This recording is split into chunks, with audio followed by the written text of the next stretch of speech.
আসসালামু আলাইকুম। আজকের এই ভিডিওতে আমরা প্রাইমারি এভিডেন্স এবং সেকেন্ডারি এভিডেন্স নিয়ে ডিসকাস করব। আমরা প্রিভিয়াস ভিডিওতে দেখেছি যে ডকুমেন্টের কন্টেন্ট প্রাইমারি অথবা সেকেন্ডারি এভিডেন্স দিয়ে প্রমাণ করতে হবে। আজকে আমরা এই প্রাইমারি এবং সেকেন্ডারি এভিডেন্স নিয়ে বিস্তারিত ডিসকাস করব। এভিডেন্স অ্যাক্টের সেকশন 62 এবং 63 তে এই প্রাইমারি এবং সেকেন্ডারি এভিডেন্স নিয়ে ডিসকাস করা হয়েছে। এভিডেন্স অ্যাক্টের ধারা 62তে বলা হয়েছে যে ডকুমেন্টের ক্ষেত্রে প্রাইমারি এভিডেন্স হচ্ছে ডকুমেন্ট ইটসেলফ, অর্থাৎ অরিজিনাল দলিলটা যখন কোর্টের সামনে হাজির করা হবে তখন এটা হচ্ছে প্রাইমারি এভিডেন্স। যখন একটা ডকুমেন্ট একাধিক খণ্ডে এক্সিকিউট করা হবে তখন প্রত্যেকটি খণ্ড, প্রত্যেকটি part primary evidence. For example, প্রথম আলো নিউজ পেপারের ক্ষেত্রে প্রথম আলোর প্রত্যেকটা কপি হচ্ছে একটি অপরটির প্রাইমারি এভিডেন্স। কিন্তু যখন এই প্রথম আলো থেকে কিছু একটা অংশ আলাদা করে ফটোকপি বা অন্যভাবে একটা কপি করা হলো তখন এটার প্রাইমারি এভিডেন্স থাকলো না। সারা বাংলাদেশে যত প্রথম আলো পেপার রয়েছে প্রত্যেকটা একে অপরের প্রাইমারি এভিডেন্স। এরপরে যখন কোনো ডকুমেন্ট কাউন্টার পার্ট অর্থাৎ প্রতিলিপি আকারে সম্পাদিত হলো তখন এই ডকুমেন্টটা যে পার্টিরা সাইন করলো বা সম্পাদন করলো প্রত্যেকের জন্য এটা প্রাইমারি এভিডেন্স। আর যে পার্টিদের দ্বারা এটা সম্পাদিত হলো না তাদের জন্য এটা সেকেন্ডারি এভিডেন্স। এটা একটা এক্সাম্পল দিয়ে ক্লিয়ার করা যায়। আমরা সেকশন 63 ডিসকাস করার সময় এই এক্সাম্পলটি ডিসকাস করব। যখন এ নাম্বার অফ ডকুমেন্ট অর্থাৎ অনেকগুলো ডকুমেন্ট একটা ইউনিফর্ম প্রসেস, প্রিন্টিং, লিথোগ্রাফি বা ফটোগ্রাফি। লিথোগ্রাফি মানে হচ্ছে পাথরের খোদাই করা ডকুমেন্ট থেকে কপি করা বা মুদ্রণ করা। যখন এই ইউনিফর্ম প্রসেসে, অবিকল প্রসেসে একাধিক ডকুমেন্ট তৈরি করা হলো তখন ওই ডকুমেন্টগুলো একটি আরেকটির জন্য প্রাইমারি এভিডেন্স। কিন্তু যদি এমন হয় যে এই কপিগুলোর থেকে আরেকটি কপি তৈরি করা হয়, এই ধরনের কপি থেকে আরেকটি কপি তৈরি করা হয়, তাহলে সেটা অরিজিনালের এগেনস্টে প্রাইমারি এভিডেন্স নয়, এটা সেকেন্ডারি এভিডেন্স। এটা এই ইলাস্ট্রেশন, এই এক্সাম্পলে ক্লিয়ার করা হয়েছে। এখানে বলা হয়েছে যে একজন ব্যক্তির কাছে কতগুলো প্লে কার্ড বা ইশতেহারপত্র পাওয়া গেল যেগুলো একই ইউনিফর্ম প্রসেসে একই পদ্ধতিতে তৈরি করা। এই প্লে কার্ডগুলো একটি অপরটির জন্য প্রাইমারি এভিডেন্স। কিন্তু এগুলো যে অরিজিনাল প্লে কার্ডের কপি, এই অরিজিনাল প্লে কার্ডের এগেনস্ট এটা প্রাইমারি এভিডেন্স নয় এগুলো। অর্থাৎ সহজ কথায় একটা প্লে কার্ড থেকে একই পদ্ধতিতে অনেকগুলো প্লে কার্ডের প্রিন্ট তৈরি করা হলো।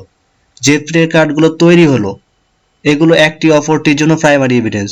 কিন্তু যে অরিজিনাল কপি থেকে এই একাধিক কপিগুলো তৈরি হয়েছে, এই অরিজিনাল কপির জন্য এই প্রিন্টেড কপিগুলো প্রাইমারি এভিডেন্স নয়।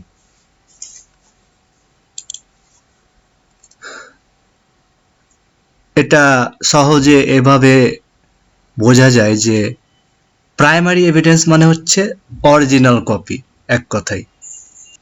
যদিও এই আইনে ঘুরিয়ে পেঁচিয়ে বলা হয়েছে, আমরা জানি যে the language of law is complicated. আইনের ভাষাই এমন জটিল, সহজ বিষয়কে কঠিনভাবে ঘুরিয়ে পেঁচিয়ে বলা হয়। এরপরে আমরা সেকশন 63 দেখি। এখানে সেকেন্ডারি এভিডেন্স নিয়ে ডিসকাস করা হয়েছে। Certified copy.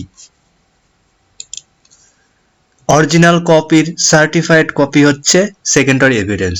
আর এই সার্টিফাইড কপি সম্পর্কে এই আইনেরই সেকশন 76, 77, 78, 79 এবং 86-এ বিস্তারিত ডিসকাস করা হয়েছে।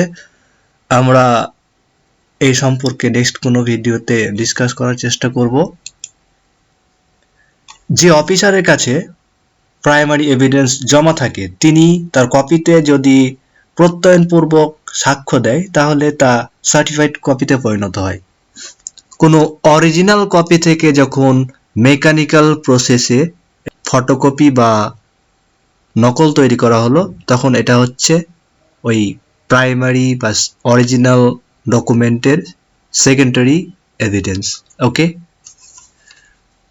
তবে এই যে কপিটা তৈরি করা হলো অবশ্যই অরিজিনালের সাথে মিল থাকতে হবে। It must be compared with the original copy. Okay, এরপরে 3 নম্বর যে সেকেন্ডারি এভিডেন্স হচ্ছে যে copies made from or compare with the original. এটা ইলিস্ট্রেশন সি এখানে দেখলে ক্লিয়ার হওয়া যায় যে a copy transcribed from a copy, মানে একটা নকল থেকে আরেকটা নকল তৈরি করা হলো। আর এই তৈরিকৃত ট্রান্সক্রিপ্টেড কপিটি হচ্ছে ওই অরিজিনালের সাথে মানে হুবহু, অর্থাৎ কম্পেয়ার উইথ দ্য অরিজিনাল, অরিজিনালটার সাথে মিল আছে, তাহলে এটা হচ্ছে secondary evidence of the original copy. এরপরে 4 নম্বরে হচ্ছে যে counter part of document as against the parties who did not execute them। আমরা সেকশন 62-তে দেখলাম যে কাউন্টার পার্ট অফ ডকুমেন্ট অর্থাৎ ডকুমেন্টের প্রতিলিপি আকারে ডকুমেন্ট যখন কোনো পার্টিদের দ্বারা এক্সিকিউট করা হলো তখন যে পার্টিরা এটা এক্সিকিউট করলো, সাইন করলো, তাদের জন্য এটা প্রাইমারি এভিডেন্স, কিন্তু যে পার্টিরা এক্সিকিউট করলো না তাদের জন্য এটা সেকেন্ডারি এভিডেন্স।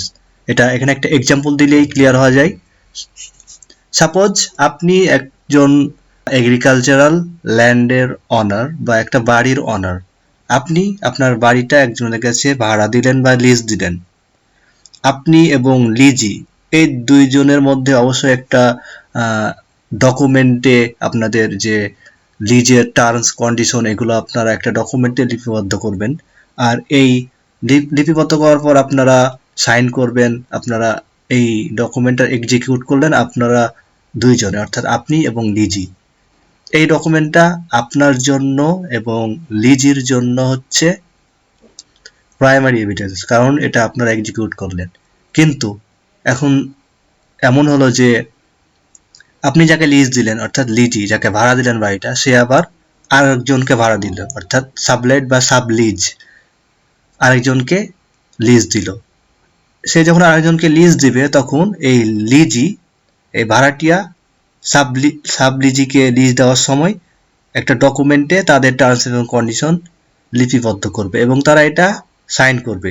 এই ডকুমেন্টটা লিজি এবং সাবলিজি দ্বারা এক্সিকিউটেড, এটা তাদের জন্য প্রাইমারি এভিডেন্স। কিন্তু সাবলিজির জন্য যে ডকুমেন্টটা আপনার এবং লিজির মাধ্যমে প্রথমে এক্সিকিউট এবং সাইন করা হয়েছিল এটা ওই সাবলিজির জন্য সেকেন্ডারি এভিডেন্স। ওকে, একইভাবে যে ডকুমেন্টটা লিজি এবং সাবলিজি দ্বারা পরে এক্সিকিউট করা হলো এবং সাইন করা হলো সেই ডকুমেন্টটা আপনার জন্য সেকেন্ডারি এভিডেন্স। এরপরে oral account of content of document given by some person who has himself seen it, অর্থাৎ কেউ যখন একটা ডকুমেন্ট একটা দলিল দেখেছে, এখানে দেখা মানে ভালোভাবে পড়া, ওই অ্যাকাউন্ট বা ডকুমেন্ট সম্পর্কে তার ভালোভাবে নলেজ থাকতে হবে। এই নলেজ থাকার পরে বা ভালোভাবে দেখার পরে যখন সে এটা ওরালি এটা বলবে তখন এটা secondary evidence. Okay, thank you for watching. Please don't forget to subscribe. Thank you.